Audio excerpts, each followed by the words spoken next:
Hello friends, എല്ലാവർക്കും പുതിയ വീഡിയോയിലേക്ക് സ്വാഗതം. നമ്മളിന്ന് ഉണ്ടാക്കാൻ പോകുന്നത് മുരിങ്ങയിലും അതുപോലെ തന്നെ പരിപ്പും മറ്റുള്ള നല്ല ടേസ്റ്റി ആയിട്ടുള്ള പെട്ടെന്ന് സിമ്പിളായിട്ട് ഉണ്ടാക്കാൻ പറ്റിയ നല്ലൊരു ഒഴിച്ചുകറിയാണ്. ഈ ഒരു ഒഴിച്ചുകറി എന്ന് പറയുമ്പോൾ നമുക്ക് ചോറിൻ്റെ ഒപ്പം ചപ്പാത്തിയുടെ ഒപ്പം ഒക്കെ കഴിക്കാൻ പറ്റിയ നല്ലൊരു ടേസ്റ്റി ആയിട്ടുള്ളൊരു ഒഴിച്ചുകറിയാണ്. അതുപോലെ തന്നെ നമ്മുടെ വീട്ടിലുള്ള മുരിങ്ങയില വെച്ചിട്ട് ഉണ്ടാക്കാൻ പറ്റിയ അത്രയും ടേസ്റ്റി ആയിട്ടുള്ളൊരു കറിയാണ്. അപ്പോൾ നിങ്ങൾ ഇതുവരെ ഉണ്ടാക്കി നോക്കിയിട്ടില്ലെങ്കിൽ ഉണ്ടാക്കി നോക്കാൻ മറക്കരുത് കേട്ടോ. അപ്പോൾ നമുക്ക് പെട്ടെന്ന് തന്നെ വീഡിയോയിലേക്ക് പോയാലോ. അതിന് മുന്നേ എൻ്റെ ചാനൽ ഇതുവരെ സബ്സ്ക്രൈബ് ചെയ്തിട്ടില്ലെങ്കിൽ സബ്സ്ക്രൈബ് ചെയ്യാനായിട്ട് മറക്കരുത് കേട്ടോ. അപ്പോൾ അതിന് വേണ്ടിയിട്ട് ഞാനിവിടെ 1 കപ്പ് പരിപ്പാണ് എടുത്ത് വെച്ചിട്ടുള്ളത്. അപ്പോൾ നമുക്ക് എടുത്ത് വെച്ചിട്ടുള്ള പരിപ്പ് ആദ്യം വേവിക്കാനായിട്ട് നോക്കാം. അപ്പോൾ അതിന് വേണ്ടിയിട്ട് ഞാൻ ഇതിലേക്ക് വെള്ളം ഒഴിച്ചു കൊടുക്കുകയാണ് കേട്ടോ.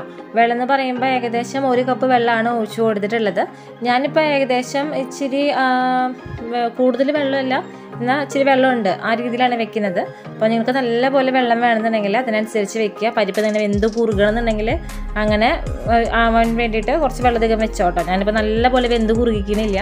നമ്മുടെ ഈ കറിയിലൊക്കെ പറയുമ്പോൾ പരിപ്പ് ഇങ്ങനെ കിടക്കണം, ഉടയാണ്ട് കിടക്കണം. കാണാനും നല്ലൊരു ഭംഗിയാണ് അത്. അങ്ങനെ കാണുമ്പോൾ നമുക്ക് കഴിക്കാൻ തോന്നും. അപ്പോൾ അതുകൊണ്ട് വേണ്ടിയിട്ടാണ് ഞാൻ അങ്ങനെ ചെയ്യണത്. ഇനിയിപ്പോൾ നല്ലപോലെ വേവണമെന്നുണ്ടെങ്കിൽ വെള്ളം കൂടുതൽ വെക്കണോണ്ട് കുഴപ്പമൊന്നുമില്ല. ഞാനിപ്പോൾ 1 കപ്പ് വെള്ളമാണ് ഒഴിച്ചു കൊടുത്തിട്ടുള്ളത്. അതിലേക്ക് നമ്മൾ നന്നാക്കി വെച്ചിട്ടുള്ള മുരിങ്ങയില ഇട്ട് കൊടുക്കാം കേട്ടോ. ഇതിപ്പോൾ നന്നാക്കിയതിന് ശേഷം കഴുകി വെച്ചിട്ടുള്ള മുരിങ്ങയിലയാണ് കേട്ടോ. അതുകൊണ്ടാണ് ഞാൻ വീണ്ടും കഴുകണത് കാണിക്കുന്നത്. അപ്പോൾ മുരിങ്ങയിലയും ഇതിലേക്ക് ചേർത്ത് കൊടുത്തിട്ടുണ്ട്.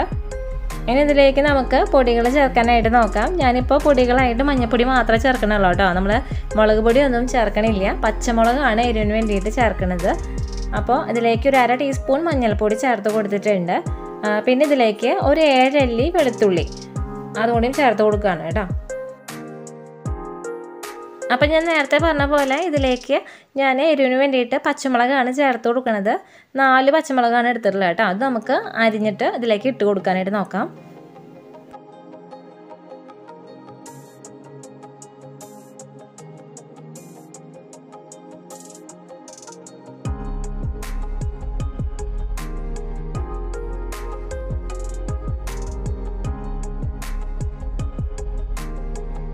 ഇനി ഇതിലേക്ക് നമുക്കൊരു 10 അല്ലി ചുവന്നുള്ളി നന്നാക്കിയത് കേട്ടോ, അതുകൊണ്ട് ചേർത്ത് കൊടുത്തിട്ടുണ്ട്. അപ്പം ഞാൻ ഇതൊക്കെയാണ് ഇതിലേക്ക് ചേർത്ത് കൊടുത്തിട്ടുള്ളത്. ഇനി നമുക്കിതൊന്ന് ജസ്റ്റ് ഒന്ന് കൈകൊണ്ട് ഒന്ന് മിക്സ് ചെയ്ത് കൊടുക്കാം കേട്ടോ. നമ്മൾ ഇട്ട് കൊടുത്തുള്ള മഞ്ഞപ്പൊടിയും അതുപോലെ തന്നെ എല്ലാതും ഒന്ന് മിക്സായി വരണം. അപ്പം അതിന് വേണ്ടിയിട്ടാണ് ഒന്ന് മിക്സ് ചെയ്ത് കൊടുക്കണത്. അപ്പോൾ ഇത് നല്ലപോലെ ഇതൊന്ന് മിക്സ് ചെയ്ത് കൊടുത്തിട്ടുണ്ട്. ഇനി നമുക്കിത് വേവിക്കാനായിട്ട് നോക്കാം. 2 വിസിൽ പ്രഷർ പോയതിന് ശേഷം തുറന്ന് നോക്കാം കേട്ടോ. അപ്പോൾ ഞാൻ വെന്തതിന് ശേഷം ഞാൻ കാണിച്ചു തരുന്നുണ്ട്. അപ്പോഴത്തേക്ക് കുക്കറിൻ്റെ പ്രഷറൊക്കെ പോയിട്ടുണ്ട് കേട്ടോ. ഞാൻ തുറന്ന് നോക്കുകയാണ്. കണ്ടില്ലേ, എനിക്കിതേ ഈ ഒരു വേവിലാണ് കിട്ടിയിട്ടുള്ളത്. അപ്പോൾ എൻ്റെ കുക്കറിൻ്റെ വേവ് അനുസരിച്ചാണ് ഞാൻ പറഞ്ഞത് 2 വിസിൽ. അപ്പോൾ ഇതെങ്ങനെ കിട്ടിയിട്ടുണ്ട്. അപ്പോൾ നിങ്ങളുടെ കുക്കറിൻ്റെ വേവിനനുസരിച്ച് ഇതുപോലെ എടുക്കാനായിട്ട് നോക്കാം കേട്ടോ. അപ്പോൾ ഞാൻ നേരത്തെ പറഞ്ഞ പോലെ ഇങ്ങനെ കാണുമ്പോഴാണ് എനിക്കിഷ്ടം, അതുകൊണ്ടാണ് ഞാൻ ഇങ്ങനെ എടുത്തുള്ളത്. പലർക്കും ചിലപ്പോൾ പരിപ്പ് നല്ലപോലെ ഉടഞ്ഞ് കിട്ടണമായിരിക്കും. അപ്പോൾ അങ്ങനെയുള്ളവർ കുറച്ച് വെള്ളം കൂട്ടി വെച്ചിട്ട് ഒരു 2 വിസിൽ അത് 3 വിസിൽ അടുപ്പിക്കുക. നമുക്കറിയാമല്ലോ നമ്മൾ കുക്കറിൻ്റെ വേവ് എങ്ങനെയാണ്. അപ്പോൾ അതിനനുസരിച്ചിട്ട് ഒക്കെ ചെയ്യാം കേട്ടോ. അപ്പോൾ വെന്ത് വന്നിട്ടുണ്ട്, കണ്ടില്ലേ, വെന്ത് വന്നിട്ടുണ്ട്. നമുക്കിനി ഇതിൻ്റെ ബാക്കി കാര്യങ്ങൾ ചെയ്യാനായിട്ട് നോക്കാം. ഇനി ഈ കറി നമുക്കിതൊന്ന് ഇളക്കി കൊടുക്കാം. ഈ കയ്യിലോണ്ട് തന്നെ ഒന്ന് ആ പരിപ്പൊക്കെ ഇല്ലേ ഒന്ന് ഉടച്ചു കൊടുക്കാൻ പറ്റുമെങ്കിൽ അത്രയും കറി ഇതുപോലെ ഒന്ന് ഉടച്ചു കൊടുക്കുക. നല്ലപോലെ ഉടയ്ക്കണ്ട, ജസ്റ്റ് ഒന്ന് ഇങ്ങനെ ഉടച്ചു കൊടുക്കുക കേട്ടോ.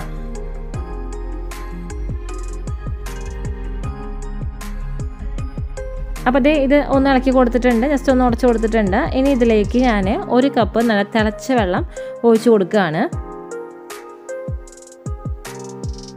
അതിനുശേഷം നമുക്കിത് വീണ്ടും ഇളക്കി കൊടുക്കാം. കണ്ടില്ലേ, ഞാൻ 1 കപ്പ് വെള്ളമാണ് ഒഴിച്ചു കൊടുത്തിട്ടുള്ളത്. ഇനി നിങ്ങൾക്ക് കൂടുതൽ വെള്ളം വേണം എന്നുള്ളവരാണെങ്കിൽ 2 കപ്പ് ഒക്കെ ഒഴിച്ചു കൊടുക്കാം കേട്ടോ. അപ്പോൾ നമുക്കിപ്പോൾ എത്ര വെള്ളം വേണം അതിനനുസരിച്ച് വെള്ളം ഒഴിച്ചു കൊടുക്കുക. ഇനി വെള്ളം കുറവ് മതിയെങ്കിൽ അതിനനുസരിച്ച് ഒഴിച്ചു കൊടുക്കുക. അതൊക്കെ ഓരോരുത്തരുടെ താല്പര്യത്തിനനുസരിച്ച്. അപ്പോൾ കറി തിളച്ച് തുടങ്ങിയിട്ടുണ്ട്. ഈ ടൈമിൽ ഞാൻ ഇതിലേക്ക് ആവശ്യത്തിനുള്ള ഉപ്പ് ചേർത്ത് കൊടുക്കുകയാണ് കേട്ടോ. ഉപ്പ് ചേർത്ത് കൊടുത്തതിന് ശേഷം വീണ്ടും നമുക്ക് കറി ഒന്ന് ഇളക്കി കൊടുക്കാം.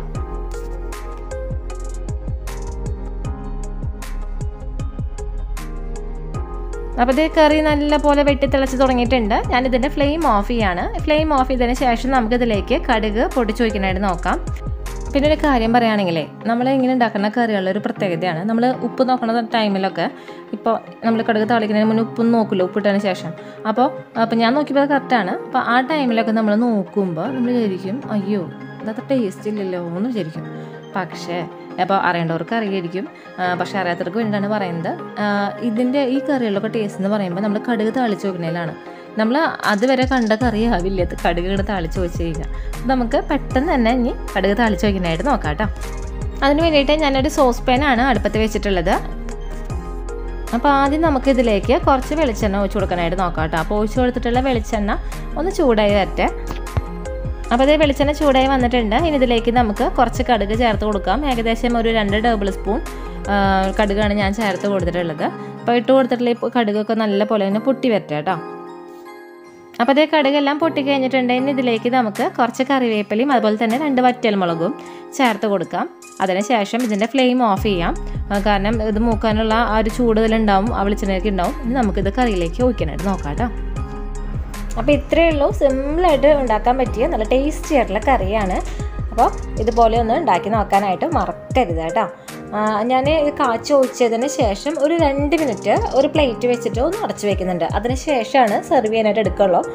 ജസ്റ്റ് അല്ലാതും ഞാൻ അങ്ങനെയാണ് കാച്ചി ഒഴിച്ച് കഴിഞ്ഞാൽ 2 മിനിറ്റ് ഒന്ന് അടച്ചു വെക്കും. അതിൻ്റെ ആ ഒരു കാച്ചലില്ലേ, അതാണ് ശരിക്കും ഈ ഇങ്ങനത്തെ കറികൾക്കൊക്കെ കൂടുതൽ ടേസ്റ്റ് കൊടുക്കുന്നത്. അപ്പോൾ അതിൻ്റെ ഒരു ഫ്ലേവർ, ആ വെളിച്ചെണ്ണയുടെയും ആ വേപ്പിലയുടെ ഒക്കെ ഒരു ഫ്ലേവർ കറക്റ്റ് ആ കറിയിലേക്ക് കിട്ടാൻ വേണ്ടിയിട്ടാണ് അങ്ങനെ ചെയ്യുന്നത് കേട്ടോ. അത് 2 മിനിറ്റ് കഴിഞ്ഞിട്ടുണ്ട്. ഞാൻ തുറന്ന് നോക്കിയപ്പോൾ നല്ലൊരു സ്മെല്ല് വരുന്നുണ്ട്. അപ്പോൾ എല്ലാവരും ഉണ്ടാക്കി നോക്കി നോക്കണം. അതുപോലെ തന്നെ എല്ലാവർക്കും ഈ വീഡിയോ ഇഷ്ടമായെങ്കിൽ ലൈക്ക് ചെയ്യുക, അതുപോലെ തന്നെ ഷെയർ ചെയ്യുക. സബ്സ്ക്രൈബ് ബട്ടൺ അടുത്തുള്ള ബെല്ലൈക്കനെ ക്ലിക്ക് ചെയ്യാനായിട്ട് മറക്കരുത്. അപ്പോൾ വരുന്ന ഓൾ ബട്ടണിൽ ക്ലിക്ക് ചെയ്യുകയാണെങ്കിൽ ഞാൻ ഇടുന്ന പുതിയ വീഡിയോസിൻ്റെ നോട്ടിഫിക്കേഷൻസ് എല്ലാം നിങ്ങൾക്ക് കിട്ടുന്നതായിരിക്കും കേട്ടോ. അപ്പോൾ എല്ലാവർക്കും ഈ കൊച്ചു വീഡിയോ ഇഷ്ടമായെന്ന് വിശ്വസിക്കുന്നു. പുതിയൊരു വീഡിയോ വരുന്നവരെ എല്ലാവർക്കും നന്ദി, നമസ്കാരം.